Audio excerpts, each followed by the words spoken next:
La distribución de los barrios, la posición geográfica, la densidad demográfica, el transporte y, en definitiva, la calidad de vida en nuestros barrios, pueblos o ciudades condiciona directamente la salud de las personas.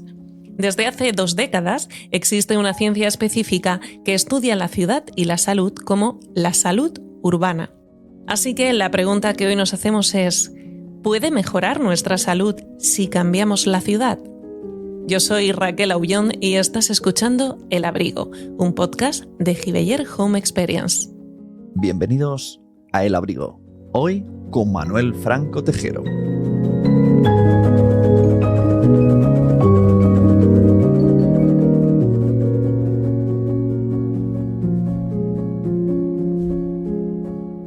Si eres habitual de este podcast, ya conoces nuestra máxima de que el entorno condiciona el comportamiento. Hoy vamos a completar la fórmula porque nuestro invitado viene a contarnos que este comportamiento influye directamente en nuestra salud.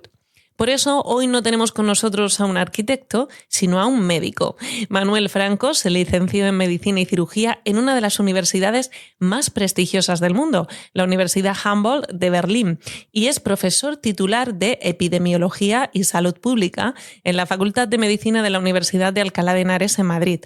También colabora como profesor adjunto al Departamento de Epidemiología de la Johns Hopkins en Baltimore, Estados Unidos. Manuel, bienvenido al Abrigo. Pues muchísimas gracias, un placer. Manuel, vamos a poner directamente el dedo en la llaga.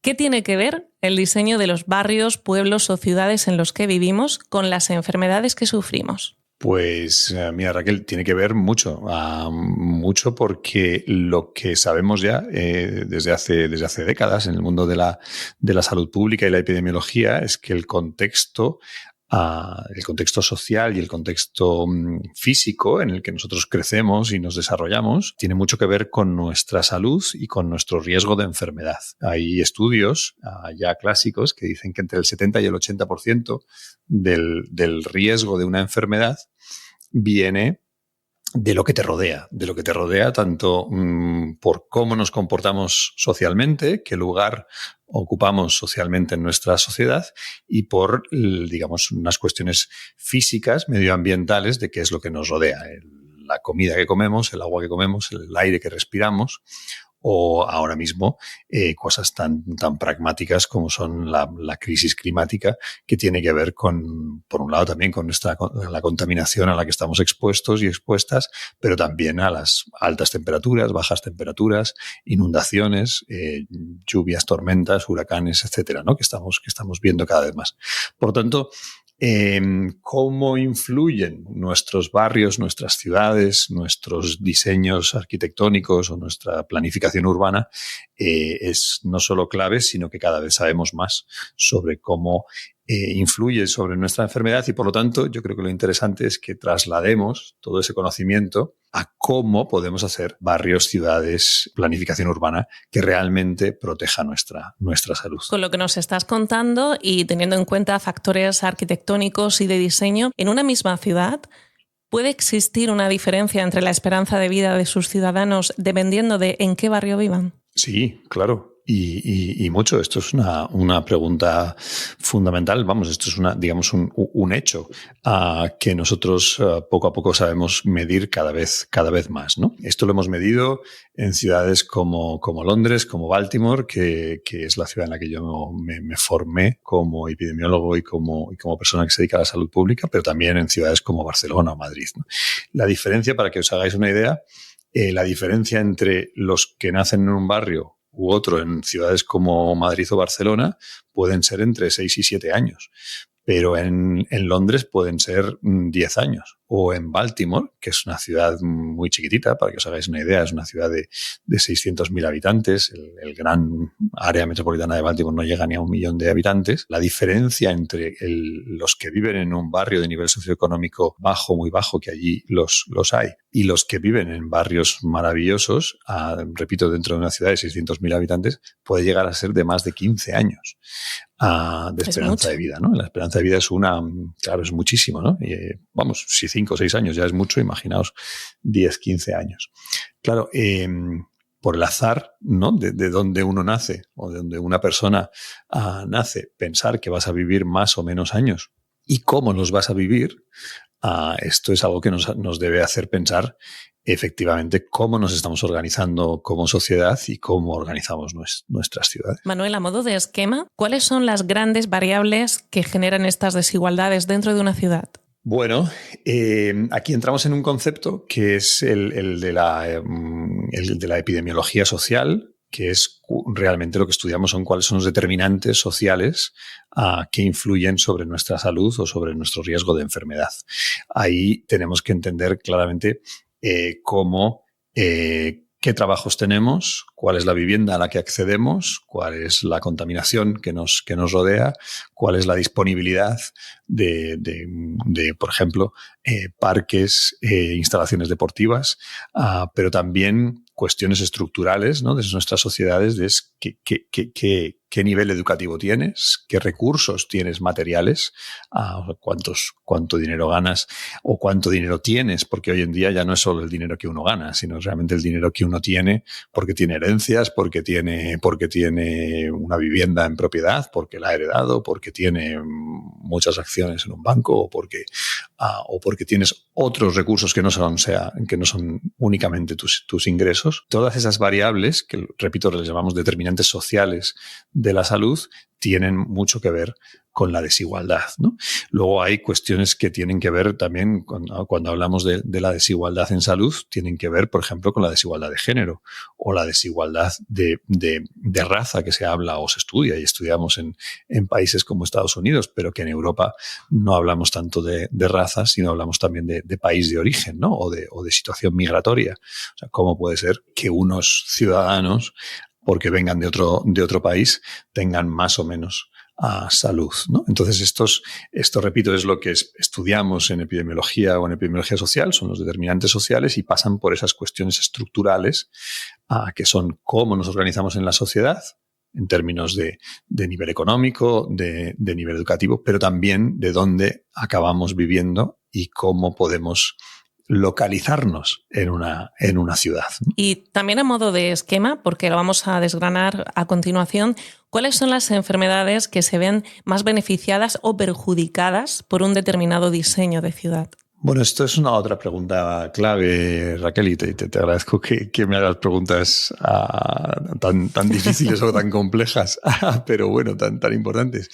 Hoy en día, lo fundamental para las personas que nos estén escuchando es que pensemos que, bueno, sí, hemos pasado la pandemia y de repente todos y todas nos hemos convertido en especialistas en enfermedades infecciosas, pero realmente lo que nos ocupaba y nos ocupa ahora mismo, una vez pasada la pandemia, son lo que llamamos las enfermedades crónicas no transmisibles, es decir, las enfermedades cardiovasculares, el cáncer, la diabetes, a las enfermedades crónicas del pulmón, sobre todo esas cuatro.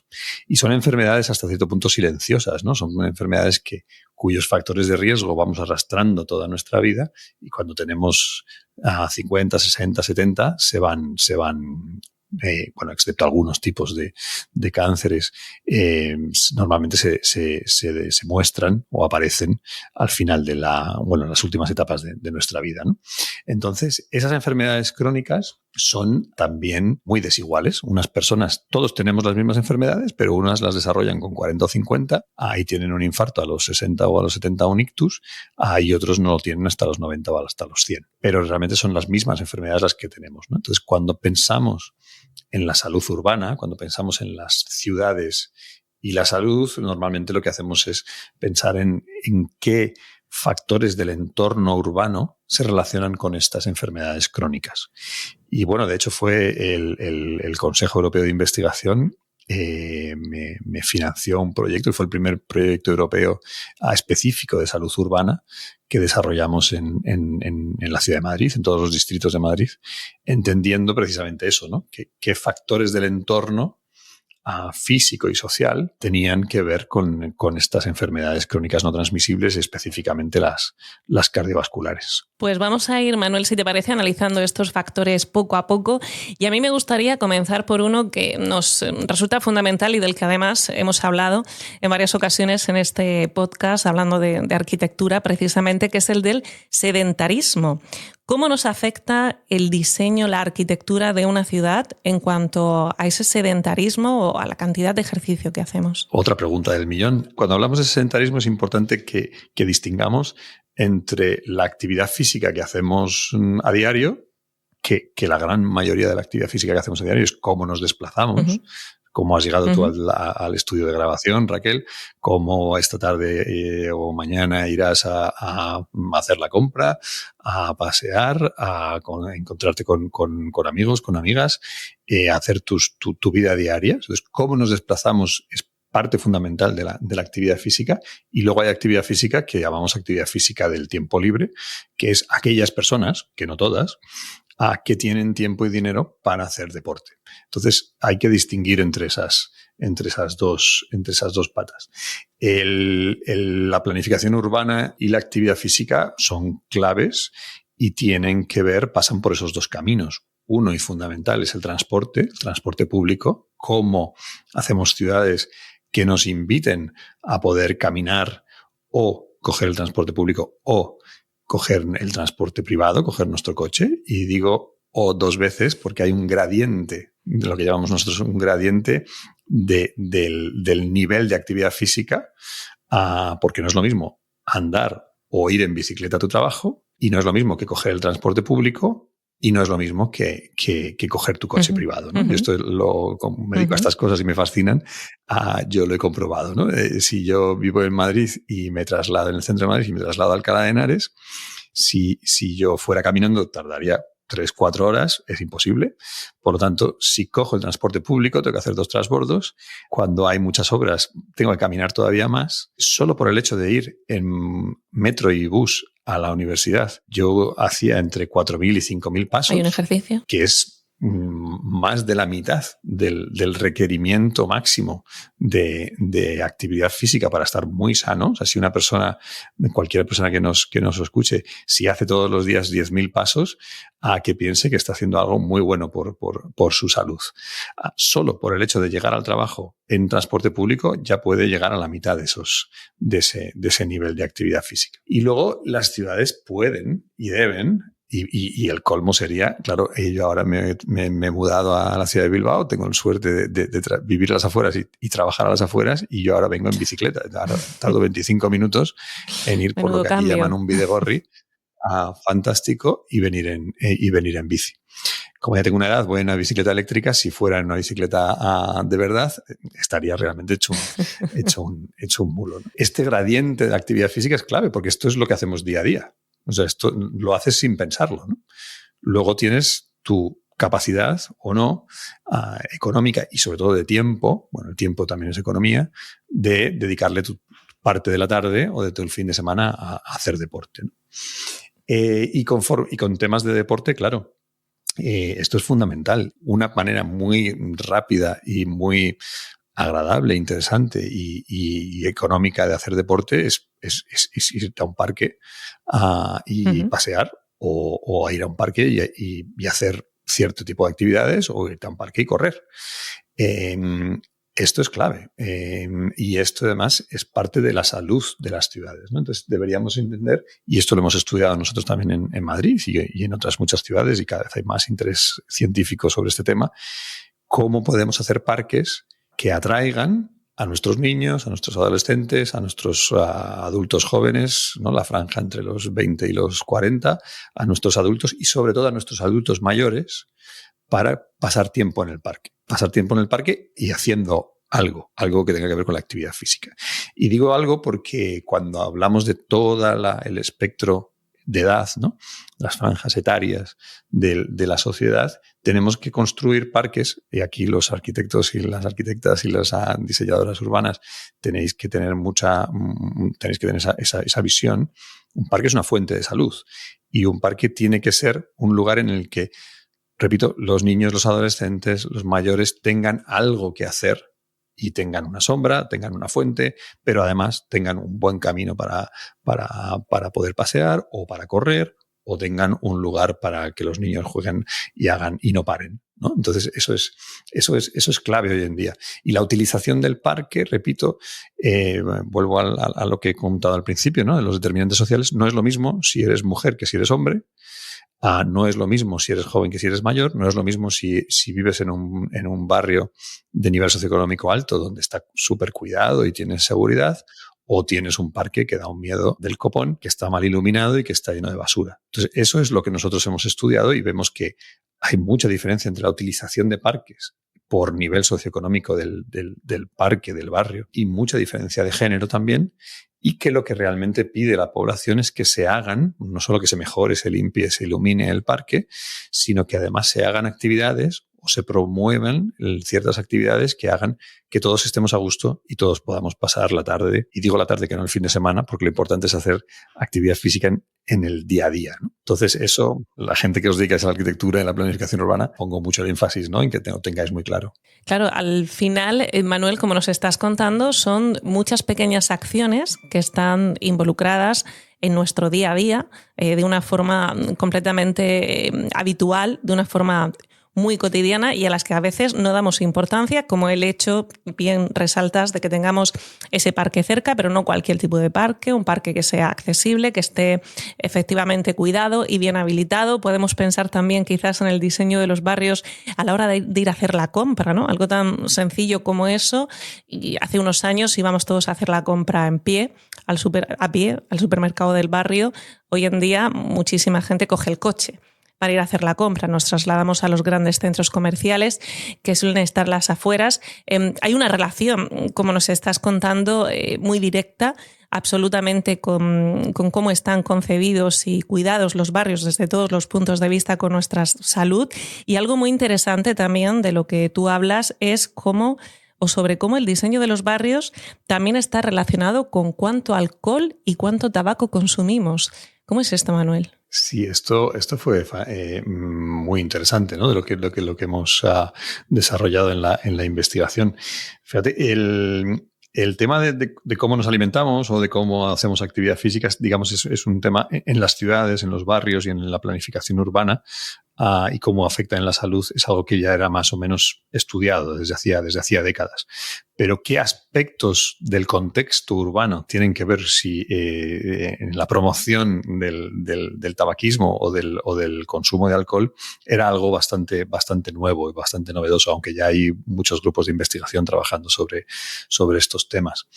Con el tema del tabaco, fuimos bastante pioneros en Madrid y estudiamos, por ejemplo, qué pasa con las terrazas, los restaurantes, las marquesinas de los autobuses, las puertas de los colegios e institutos, las puertas de los hospitales, lugares que supuestamente están regulados y que realmente vimos que no estaban regulados, ¿no?, para la hora de fumar. Y fijaos que ahora mismo, a octubre del 2024, estamos todavía viendo si somos capaces de tener leyes de control de tabaco para regular el consumo de tabaco en marquesinas y terrazas, ¿no? Que las terrazas tienen una doble vertiente, que es no solo el que está allí que no fuma y le están fumando en la cara, sino los que trabajan ahí dentro, ¿no? Entonces, nosotros hicimos estudios de esas terrazas, las terrazas que además luego en otoño, en invierno se cierran y se convierten en una especie como de fumaderos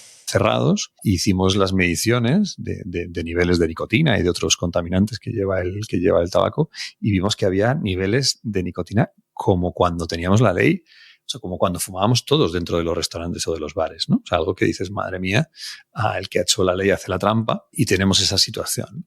Lo importante desde el punto de vista de salud pública y del urbanismo también es que pensemos que el tabaco no es una cosa del pasado. El tabaquismo sigue estando presente, sigue causando... el tabaquismo, para que os hagáis una idea, es el factor de riesgo número uno en España ahora mismo. O sea, es el causante de morbilidad y mortalidad número uno en nuestra sociedad. Por lo tanto, tener la capacidad de regular y reducir el tabaquismo sigue siendo un tema enorme en salud pública, ¿no?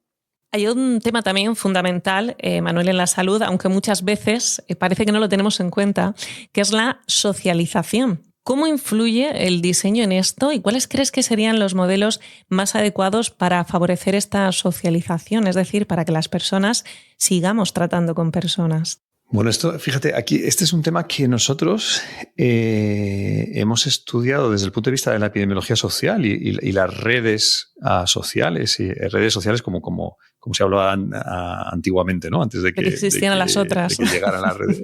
Efectivamente, de que existieran las digitales o las de Internet, sino cómo realmente las personas podemos estar más o menos aisladas o más o menos conectadas con nuestras familias, nuestros amigos o nuestros vecinos. Y luego cuando tú lo aplicas a esto al mundo urbano o a la planificación urbana, esto hemos aprendido mucho la gente de salud y salud urbana de los planificadores urbanos. Hay una persona muy importante en el mundo de vuestro, que fue Jane Jacobs, que era esta planificadora urbana canadiense que vivía en Nueva York, que demostró que el mejor lugar de una ciudad es una esquina donde hay mucha gente. Una esquina donde hay mucha gente es un lugar donde hay mucha gente haciendo cosas, que está muy mirada, muy vigilada, pero no vigilada, digamos, por la policía o por una cámara, sino muy vigilada por la propia vecindad. Y es un lugar donde la gente se relaciona o se socializa. Esto es muy interesante para nosotros desde el punto de vista de salud, porque los médicos somos lo contrario. Los médicos, lo que nos hemos entrenado toda la vida es en la enfermedad, la muerte, y evitar la enfermedad y la muerte es algo relativamente nuevo. Por lo tanto, vosotros miráis la parte positiva de la ciudad, nosotros siempre estamos mirando la parte negativa, ¿no? de la enfermedad. Y en este sentido, lo que crea salud es el lugar donde nosotros nos socializamos. Y ese lugar a veces lo podemos ver como una plaza, una esquina, un parque, ¿no? Volviendo al tema de los parques, o un polideportivo. Cualquier lugar en el que la gente vamos y estamos a gusto y, entre comillas, perdemos el tiempo, ganamos el tiempo. Es decir, lo pasamos bien. Y lo pasamos bien, lo podemos pasar bien jugando en un parque, cuando uno ve los niños que bien se lo están pasando allí en un parque infantil, o los adolescentes haciendo sus cosas, que se lo están pasando pipa también, o los mayores cuando nos juntamos y nos socializamos. Y eso tiene una parte muy positiva en salud, o sea, es salutogénico, se crea salud ahí, pero es que además hay que pensar que eso... claro, es muy importante cuando planificamos la ciudad, ¿no? ¿Qué ciudades, qué esquinas de la ciudad, qué lugares de la ciudad están siempre llenos? Y lo importante también es que la mirada sea que estén siempre llenos por mucha gente diversa. Y repito, mucha gente diversa quiere decir de muchas edades, de muchos géneros y de muchos lugares del mundo. Hoy en día tenemos la suerte de vivir en ciudades diversas. Y lo importante es que nos mezclemos, porque eso hace que estemos más a gusto, pero también que se creen ciudades inclusivas y ciudades donde, digamos, la salud es para todos, no solo para unos cuantos, ¿no?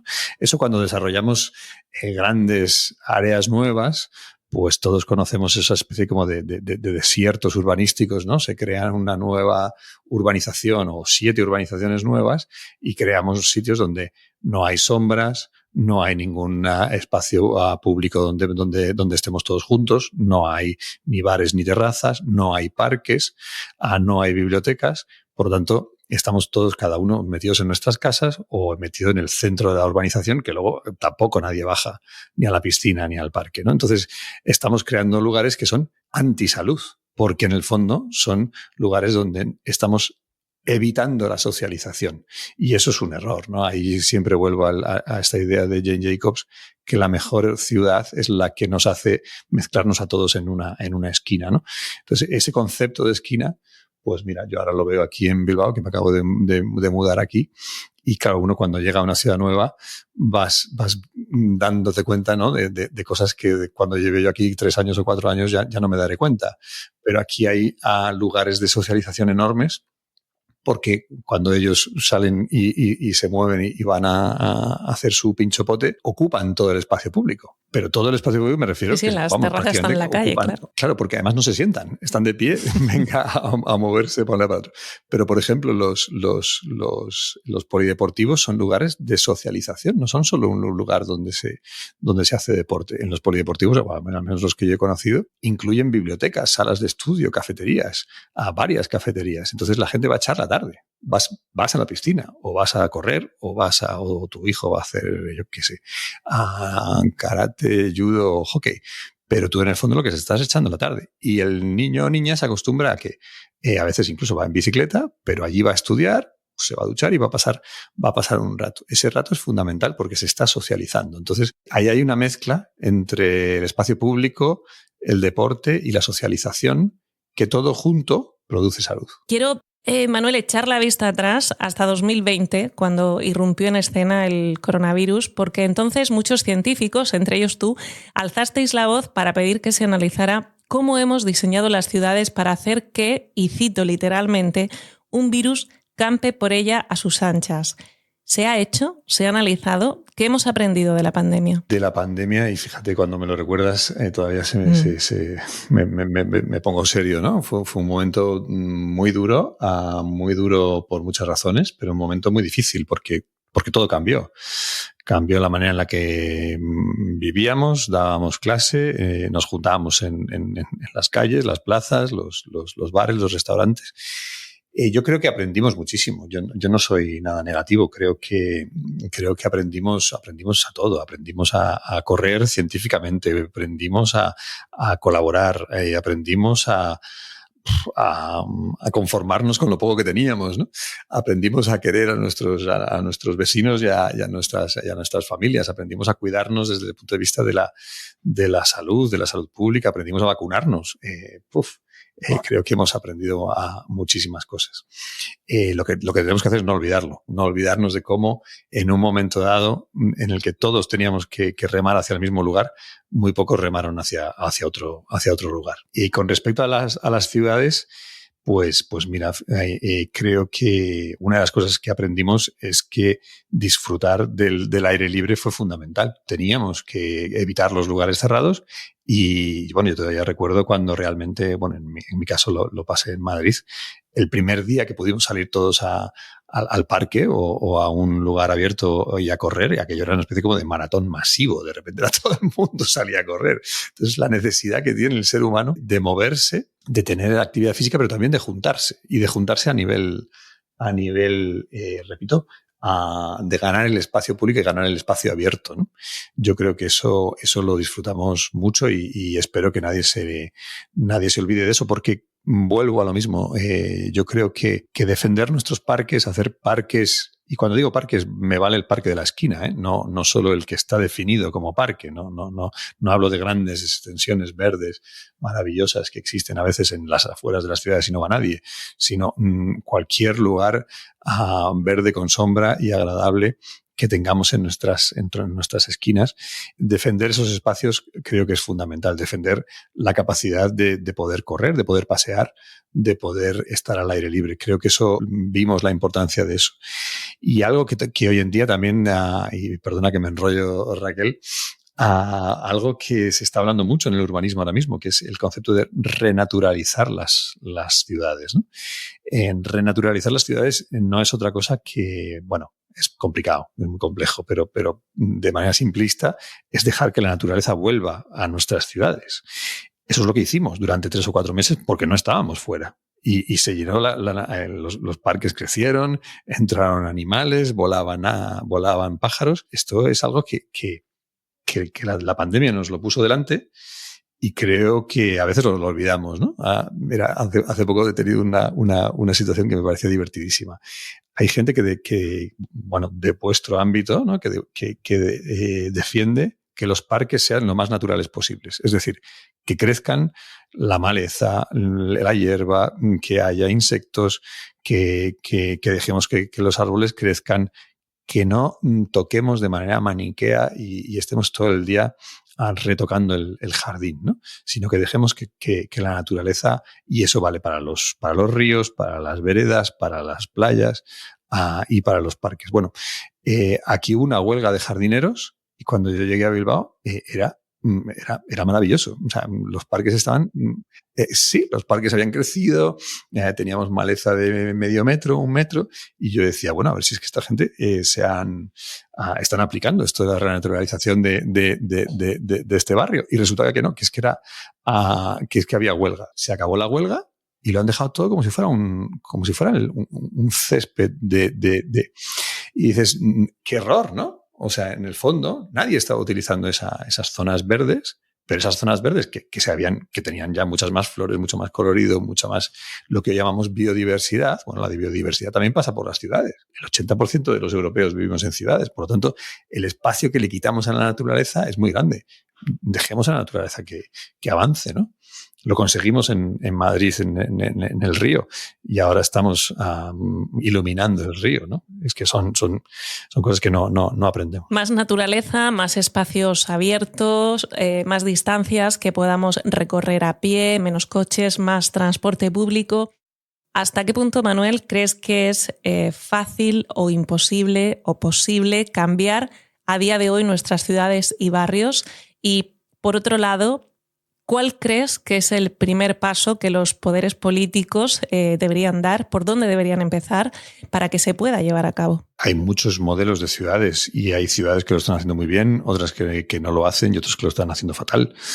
Entonces, las ciudades son mucho más dinámicas y mucho más cambiantes de lo que muchas veces nos creemos, por suerte también, ¿eh? Y creo que las ciudades lo que debemos es contribuir, el conocimiento científico y los datos y la evidencia científica debe contribuir a mejorar nuestras ciudades para que sean más habitables, nos den confort, para que aumente nuestra calidad de vida y que aumente o proteger nuestra salud. Y en ese sentido hay ciudades que están apostando por la bicicleta y por el transporte público. Hay ciudades que se están renaturalizando. Hay ciudades que están disminuyendo la contaminación por ruido, por contaminación aérea, etcétera. Hay ciudades donde se está cuidando que los niños puedan pasar el más tiempo posible en las calles y no en sus casas dándole al móvil o al tablet, que es un problemón que tenemos hoy en día. Hay ciudades que están haciendo cada vez más espacios verdes donde haya lugares de socialización. Hay ciudades que apuestan porque nuestros mayores no estén en su casa o tomando café en la esquina, sino que estén haciendo tai chi en el parque o jugando a la petanca. Es que me da exactamente igual. La cuestión es estar fuera y poder pasear y estar al aire libre. Entonces yo creo que hay muchos ejemplos que se pueden hacer, que se pueden aprender. Las ciudades aprendemos, nos copiamos unos de otros. La envidia es muchas veces muy positiva y hay mucho que hacer políticamente. Claro, las políticas públicas pueden mejorar los parques, las carreteras, las sombras, defender los árboles en las ciudades, las zonas verdes, defender que haya instalaciones deportivas baratas, asequibles, que den actividades a todos. A los recién llegados, a los niños, a los mayores y a los más mayores. Los más mayores no van a hacer CrossFit, pero son los que más necesitan no romperse la cadera o caminar o hacer un poco de lo que sea, ¿no? De gimnasia de mantenimiento. No se trata de que seamos todos ahora campeones de decatlón ni de pentatlón. Lo que se trata es de que precisamente que las personas que estamos envejeciendo, que somos la mayoría, podamos tener un nivel mínimo de actividad física. Eso se consigue con parques, con polideportivos que estén abiertos a nuestros mayores, que es la realidad de nuestras ciudades en España. Entonces yo creo que sí, que yo soy positivo y creo que las personas avanzamos y que la ciencia y la investigación tiene cosas que aportar, pero que la ciudadanía tenemos también que exigirlas. Y es importante que los comunicadores y comunicadoras y los podcasts hablen de estos temas, y también es muy importante que les tiremos de las orejas a nuestros decisores políticos y no les dejemos trabajar en contra de nuestra salud, sino que trabajen siempre a favor del bienestar y de la inclusión y de la salud de los que vivimos en ciudades. Pues con este mensaje nos quedamos. Manuel, muchísimas gracias por haberte asomado hoy a nuestro abrigo. Muchísimas gracias a Raquel, muchísimas gracias al abrigo, y estaré encantado de volver y de hablar de otras cosas que tienen que ver con la salud en nuestras ciudades. Muchas que se nos han quedado en el tintero y sin duda estaremos deseando que vuelvas. Y a ti, que nos escuchas, gracias por acompañarnos un día más. Nos vemos en el próximo episodio de la mano de Giveyer Home Experience.